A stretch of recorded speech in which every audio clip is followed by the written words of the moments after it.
This is Dan Strathan with Destiny City Rewind, coming to you from the MOSAIC Festival. On today's episode, we're going to look back at TV Tacoma's coverage of outdoor festivals and farmer markets over the years. Tacoma has a long history of hosting outdoor festivals and farmers markets. TV Tacoma has been providing coverage of Ethnic Fest, now MOSAIC, throughout the 1980s, 90s, 2000s, 2010s, and 2020s. We talked with Mayor Victoria Woodards, who used to be the organizer of Ethnic Fest, and she shared her memories of the event and how it's evolved over the decades. Obviously, Ethnic Fest has been around Tacoma for a really long time, and I remember the first time I ever attended an Ethnic Fest in Wrights Park. It was in the middle of the park, and there were bleachers, like from the high school bleachers that they somehow got from somewhere outside bleachers. And there were bleachers that were in a square, and it was a square, and so there were 3 sets of bleachers and then a stage. And it only happened on a Sunday afternoon. It really was a lot of gospel music. They had a few other performers, but it really started with just a bunch of gospel music in Wrights Park on a Sunday afternoon. And then it morphed into what we now call today MOSAIC Festival. There's all kinds of things going on here at Ethnic Fest today, and we are having a wonderful time. Remember, parking is free, so if you want to come on down, there is no hassle. Just come see us and have a good time. We're going to go back and check out the action and see what's going on stage. Tell myself to you. When you see me in your mailbox, cut the string and let me out. Wash the glue off of my fingers, put some bubble gum in my mouth.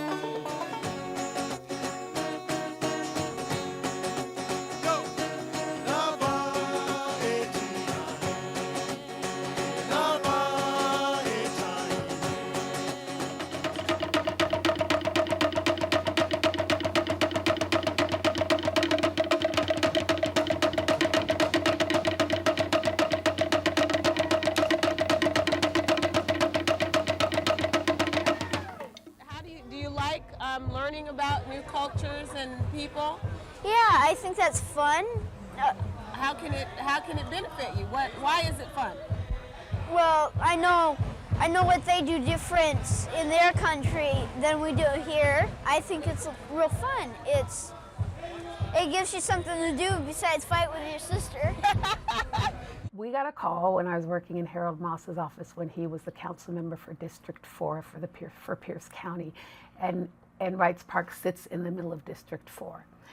And what we heard is that Metro Parks lost its funding for their events coordinator, and that Ethnic Fest wasn't going to be happening. And Harold Moss, as most people know, being an icon in this community, but certainly an icon in the African American community, did not want to let this event go, did not want to see it go by the wayside. And he said, well, can we do it in the District 4 office? And I said, sure we can. You can hear the sounds as you enter Wright Park. The sounds of drums, guitars, dance, song, laughter, and fun. These are the sounds of Ethnic Fest. Held each summer in Tacoma's Wright Park, Ethnic Fest is a wonderful celebration of Pierce County's people and its diversity. An opportunity for everyone to come together and share in each other's culture, heritage, and cuisine. Ethnic Fest sprang to life in 1986 when 2 smaller events, one celebrating the African American community and one celebrating the Philippine community, came together with Metro Parks to share their resources and create an event that truly reflected our whole community. We were up in People's Park for a while. Then it oozed down the hill. And so the next thing you know, we had it going, and we almost lost it because the park, Metropolitan Parks, did so much to support it. And then when their funds got cut, they informed the city that they just couldn't carry it out anymore. And so we kind of just got started doing it, and the county picked up a big share, and then we started going out after private sponsors. We want to make sure that it's the community as a whole, private and public, all segments of Tacoma and Pierce County are involved, and that's the great part about it. Along with Pierce County District 4 and the Pierce County Department of Community Service, Ethnic Fest is produced with the City of Tacoma and Metro Parks and has grown to become one of the largest events held in Pierce County, with over 55,000 visitors last year. I've had people actually call and ask me where they can get hotel reservations, that they're coming up for the weekend from Oregon. So Ethnic Fest is really developing into a much larger festival. So people come from this area. I think they come from all around. We have a corn roaster who comes from Arizona. We got a Nubian Tots that comes all the way from Texas, from DeSoto, Texas, and they've been with us for the last 6 years now. I mean, I know there are people who plan their vacations to come see their family here around the weekend of Ethnic Fest. So people come from everywhere. One look around Ethnic Fest and you can see why it's special. 2 stages showcase a non-stop cross-section of music, dance, and entertainment from cultures near and distant. Dozens of food booths feature Vietnamese, Russian, Southern barbecue, Mexican, Korean, Native American, Caribbean, and European cuisine. And local artisans display and sell their arts and crafts, including toys, jewelry, and clothing from cultures around the globe. It takes a great deal of planning and hundreds of man-hours to make Ethnic Fest a reality. The placement of stages, vendors, sanitary facilities, electrical, emergency preparedness. Every detail must be planned and in place well in advance. It's a huge event. This is a huge thing to pull off logistically, to make everything come together to happen at the right day and time. I'm providing today mostly logistical kinds of support to see, we're brainstorming what would be great and then figuring out the nuts and bolts of if that will work. Can we get power where we need it, where the sun will be at a given time of day, to make sure that the people that participate in the Ethnic Fest are comfortable and have a great time in the park that day. But all this effort would be for nothing if it were not for the support of the community and the sponsors and agencies who contribute to the financial costs of the event. But it's the volunteers who keep Ethnic Fest alive. This year, over 50 volunteers are giving their time and energy to this important event. Many of our volunteers come back year after year, and that's what we really appreciate. We have a number of seniors who volunteer, and we have some great jobs for them. We have a number of people from the community colleges that have volunteered, and we put out a call to volunteers, and we get a lot of new people each year as well. They're doing everything from manning our volunteer center, they're helping set up on the stages, they're helping vendors unpack. We've got people at parking gates. We've got people doing a variety of things. Ethnic Fest is always really fun for me. It gets real stressful at times like this, but every bit of stress that we've dealt with, or every sleepless night, or every 14, 16-hour day I've had is all worth the end product when people come to this park and have a good time. I think Tacoma has a lot of events, and I think they all have their place and are all very important. I think the difference in Ethnic Fest is that it really is community-driven. It's not an African-American festival or an Asian festival or an Indian festival, a Hispanic festival. It really includes everybody. And so I don't know of too many places in Tacoma where you can go and get as much in one weekend or within a span of this small park. I don't know too many places where you can go where we're all together in the same place, where you can actually share a little bit of everything. And so that's what I think makes Ethnic Fest different. How do you feel? So almost 20 years ago, you were organizing that, and now you're the mayor of Tacoma. I feel like I'm doing a lot of the same stuff, just on a different level, or in a different, I would say maybe not even different level, in a different place. Still trying and working hard to make our community the best place to live, making Tacoma be what I believe is the greatest city in the universe. And so if you'd have told me back then, that when I was producing Ethnic Fest, that, oh, one day you're going to be mayor, I would have said, yeah, I don't think so. This year's Ethnic Fest is packed with Tacoma culture and community. Organizers say the family-friendly weekend will be full of entertainment, food, and fun for all. It's one of those festivals that I think really reflects the true nature of the community, and people want to celebrate that, and people really want to be here to show that they are committed to this community, committed to the diversity of this community. There will be plenty of kids' stuff to do. The Wright Park Sprayground opens early this year, along with Kids Zone games, the Asian Cultural Center, and plenty of international cuisine. We have food vendors that showcase different styles of food from around the city, a number of different things. It's a great cultural experience. Performances are happening throughout the weekend with a special music collaboration just for Ethnic Fest. One of our featured artists, Will Jordan, who's Tacoma local, is doing a special set with children in which they helped write a song with him. These are all kids from the Hilltop area. It's going to be a great thing. Come see it. You don't want to miss it. Ethnic Fest 2017 will be in full swing the weekend of July 29th and 30th at historic Wright Park. For Tacoma Report, I'm Dave Gordon. As we look at Ethnic Fest for the next 30 years or 100 years, I hope that it still continues to be something that the City of Tacoma and Metro Parks and Pierce County and other organizations, other government organizations, along with our community partners, that we still put this on together.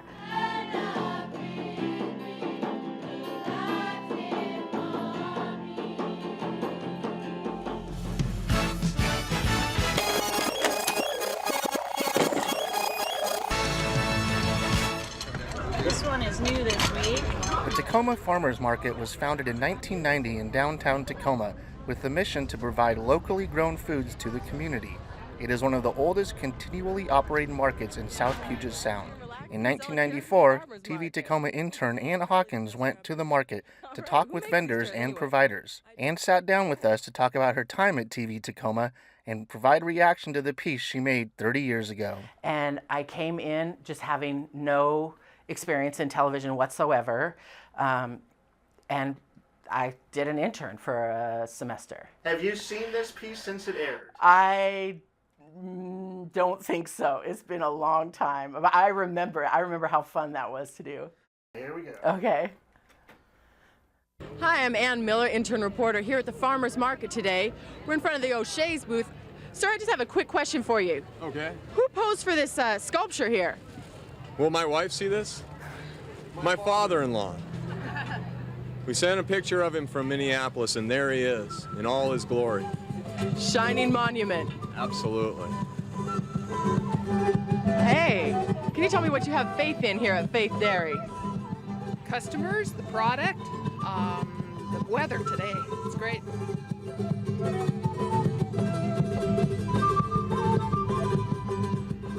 Excuse me, ma'am.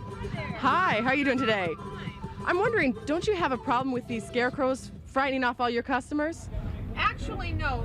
They are supposed to scare away the birds, but as you can see from on here, some of these, it actually even attracts some of the birds. So it works out really well.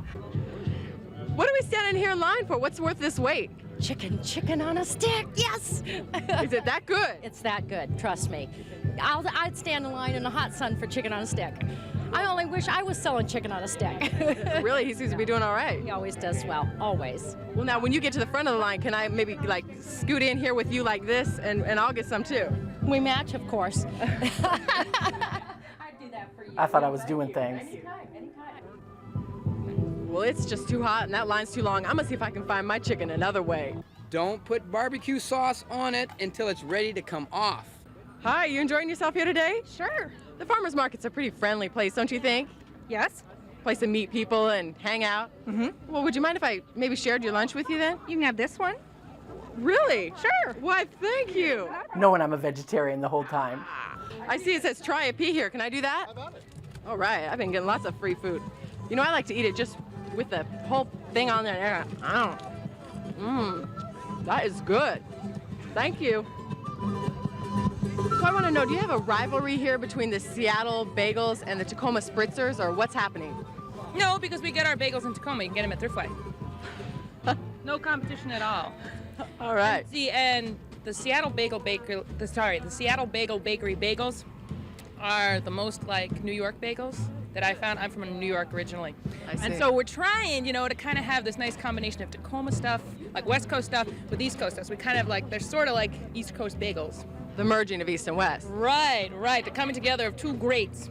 And so the Tacoma Spritzer kind of balances off the bagels from being from Seattle, and the middles of the bagels are like things you'd find in New York, but they're made with stuff you'd find in the West. I see. Right. And the Tacoma Garden Spritzer, the herbs are grown in Tacoma, and the recipe came from Tacoma, so hence and therefore. So it's the melting pot idea, right here. Sure. Yeah, you could say that. It's a melting pot. Yeah. I think that's. I could manage the mic. I was kind of okay with the mic. Kind of proud of myself. And then we use basil and spinach that we get from the Guadalupe House Organic Garden down there. And we chop that up, and the sun-dried tomatoes, which also come from Costco, and they go into that. That's where that comes from. I'm not sure where the cream cheese is made, though. But that'll probably forever remain a mystery. Probably, it could be, and maybe it's best. Hey, excuse me, I just put $1 in there. Could you switch up to some Elvis for me? Sure. That's who I was really looking for. Great, here we go. Well, since my baby left, well, I found a new place to dwell. Well, it's down at the end of Lone. Would you follow them on world tour is what I want to know. I would. They're promising youth. That they are.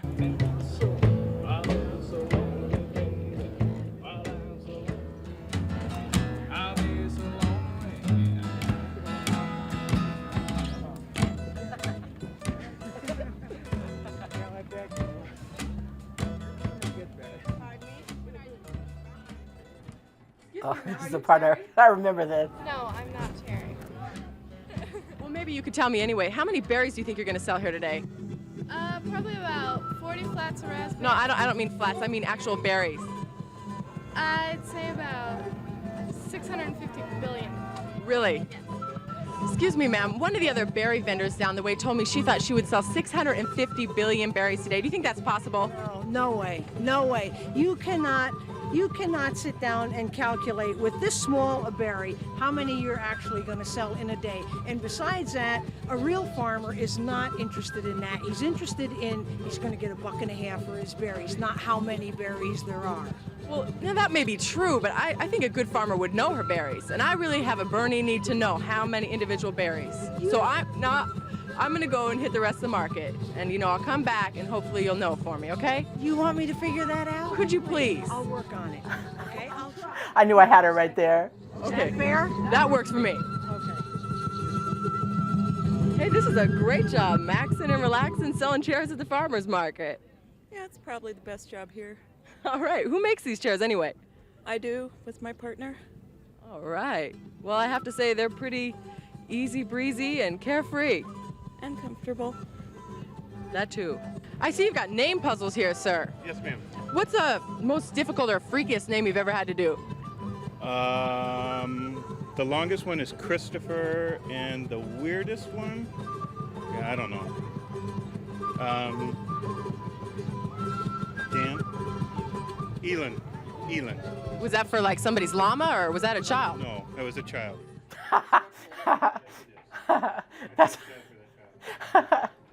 That's unfortunate. Money talks, yes. I don't care what the name is, but money is good. Tell me how you made these bugs. We buy this stuff called goop and we pour it in some old molds our dad saved from when he was a kid, and then we bake them on the stove. Bake them on the stove? What temperature? Oh, we just Low. bake them until they're done. Low. Yeah, we bake them on low. What's the best thing about the market?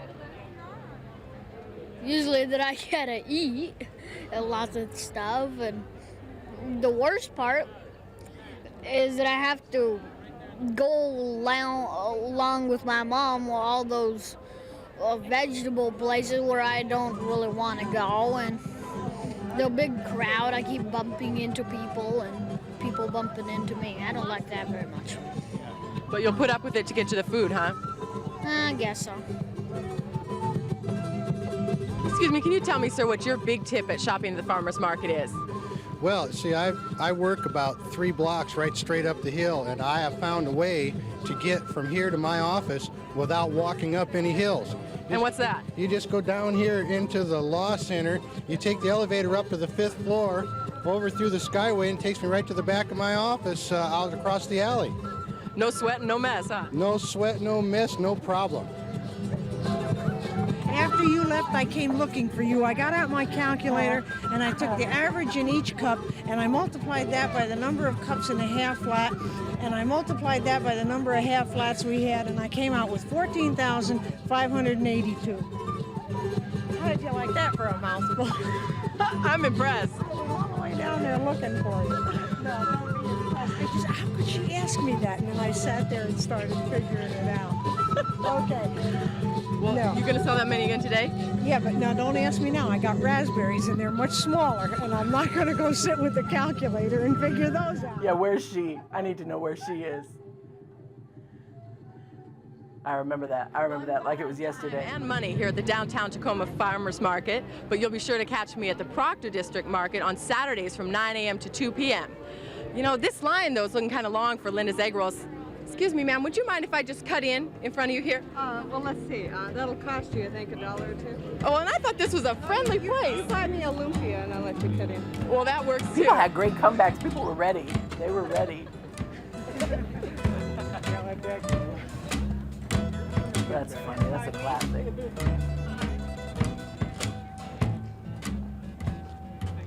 Must have been kind of a trip seeing that.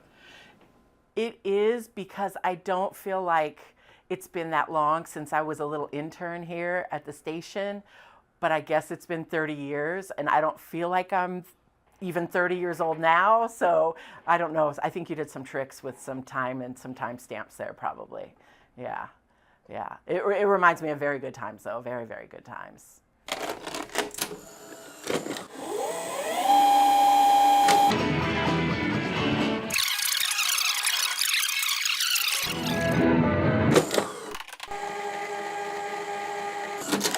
We'll close out the episode with a music video about Titlow Beach, created by TV Tacoma, featuring the song Magic of Life, written by Laurie and Lou Hamel, and performed by Laurie Hamel. I don't understand this, Laurie. I thought you said we'd be spending a day getting to know some of your friends. Yeah! Well, come on. They're right down here. There's nobody here but us. Come on, everybody, now as we walk along the seashore. The wonders of Mother Nature waiting for us to explore. A crab will dance for you as the seagulls sing along. We're loving the magic of life on earth. We will learn to live together. Walk in the water's edge, feel the sand between my toes. Listening to nature's song as the love inside me grows. See a sand dollar and a moonsdale collar make a wish upon a starfish. We're loving the magic of life on earth. We will learn to live together. We will share our love forever. When you look at things and turn their houses upside down, remember who they are and turn them back around. We're loving the magic of life on earth.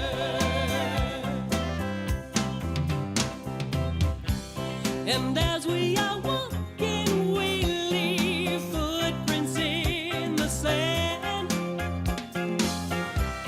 It's all